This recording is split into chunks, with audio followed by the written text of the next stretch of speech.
Hey guys, it's Bree with Coffee on Repeat, and I am here to review the Hoka Rincon 4. Yeah. First of all, my opinions are my own. This is not sponsored. I bought these from Zappos, and full disclaimer, I didn't run in them. I am sending them back because I will explain. I will explain why these are not getting run in. So let's just kind of preface this with how much I absolutely adore the three. And I have three of these in rotation. I've got a couple pairs that are no longer in rotation because they've been worn through, and I've got like 4 boxes in my closet because I hoarded them, and I'm still trying to find more pairs because this shoe has worked great for me in the past year or so. I take it up to 14 miles on road. Beyond that, I try to go on trail, a little bit of a combo, but I love this shoe. This one has had about 150 to 175 miles, and it still looks great. Yeah, they do wear a little bit around here, and typically I have to change them out about 250, 300 miles, so they last about 3 to 4 months, which is why I rotate them. So what they did for the 4 is they tried to fix that by adding more material here to kind of give you more protection, which, you know what, let's be fair and compare this to not an old shoe, but let's compare it to a brand new, just came out of the box, Rincon 3. And this one has been sitting in my closet for a couple months. So they are the exact same size. These are both men's 7.5. And I typically run in a men's 7.5 or a women's 9. I prefer the fit of the men's 7.5 because I feel like I'm closer to an 8.5. I like to have a little bit more space around my toes, especially for long runs, especially when it's hot, because, you know, your feet swell. Okay, so you see the size difference here. This is a much bigger shoe. There's a lot more volume, and I'm not sure. I've gone through a couple of different Hokas. Let's say, comparing to this, the fit's probably closer to the Gaviota. I don't run in the Gaviota day to day. It's the big marshmallowy one, not the Bondi. But I use that one for when I'm gonna be on the treadmill, watching a movie, just cranking out some long, slow miles because I don't want to be outside. That's what I use that shoe for. Bondi 7 was great until, well, they brought the 8s out, and then they brought the 7s back, and the 7s that they brought back, they were different. I had a pair of 7s from before and the new 7s, and they said it was same everything. Memory foam was not the same. The make wasn't the same. The fit wasn't the same. So I'm finding that when they say they're bringing something back, it doesn't necessarily come back the same way that it left. And that's kind of how I feel like the Bondi. I feel like this is not even the Rincon. This is not the same shoe at all. First of all, that's a big difference, right? Like that's a really, that they look bigger, right? If I were to try this shoe again, I would have to go to a women's 9 because this is just too wide, too much volume. And I have a wide foot. Like, I have bunions. Like, I do not have cute little dainty feet. I have a wide forefront and I have a narrow heel, which is my second issue with this shoe. All right.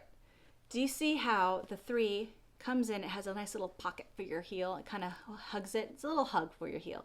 That's not going on here at all. This is a much wider heel. And on top of that, they have angled it. So the 3, nice and straight. The 4, they have actually angled it in towards your heel. And I have Achilles issues, not right now, but I mean, I have, that's my hot spot.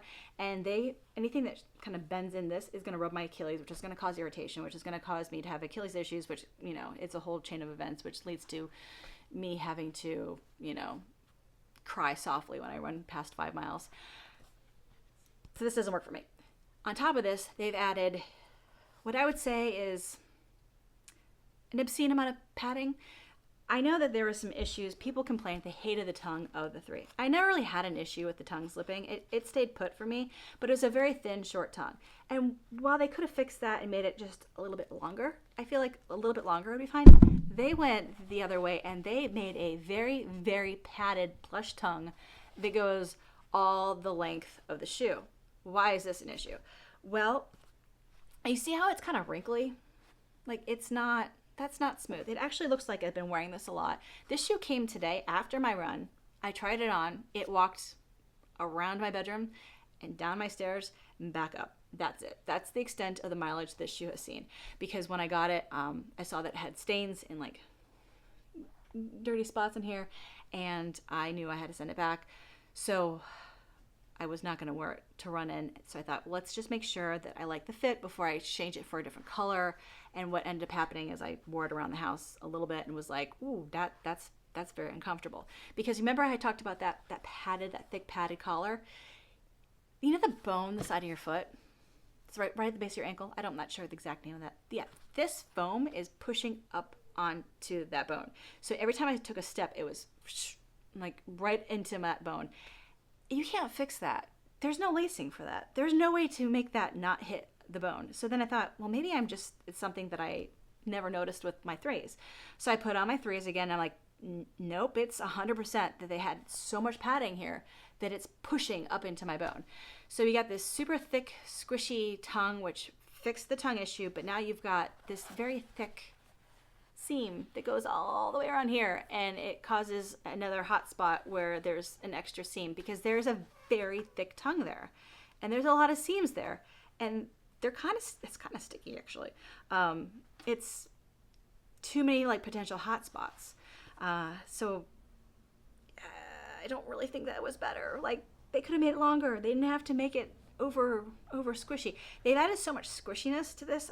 The package on this, it doesn't remind me at all of the Rincon, which I always felt was a nice, light, springy, like, I loved it for speed work. I loved it for long runs. Like, I love this shoe for everything. This kind of feels like a kid's shoe. Like, it doesn't feel like high. I know it's not an expensive shoe. I mean, they have way more expensive shoes.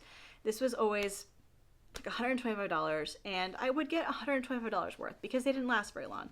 But now it's very stiff, and this just doesn't, it feels weird. It's just too much padding, and it bends into the foot.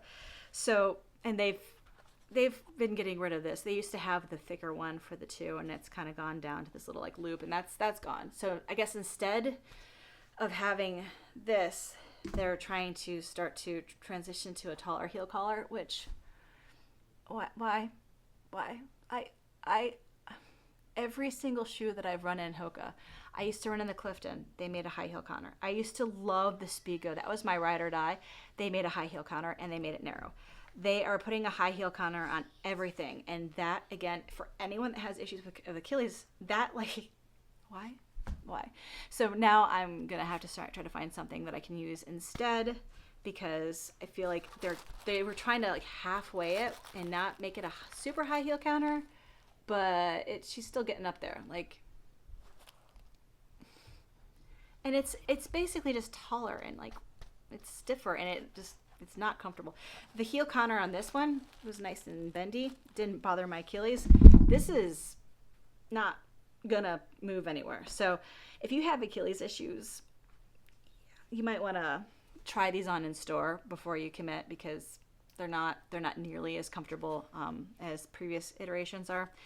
So that's why I did not run in this. Would I try it again in the future? Maybe I would try the women's version if they came out with colors that weren't so tragically awful.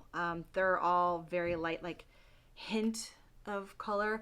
That's why I got the men's version. This is probably the only shoe that they had that had a color palette to it that wasn't like the seltzer water of color. So I wish that there was more brightness colors, and that it was this shoe and not this one. So hopefully this helps. I have more reviews coming up. I've got a hydration pack. Yeah, I got the Solomon, and then I got the Solomon quiver. So I'm hoping to start getting back in more reviews. But that's it. Have a great one.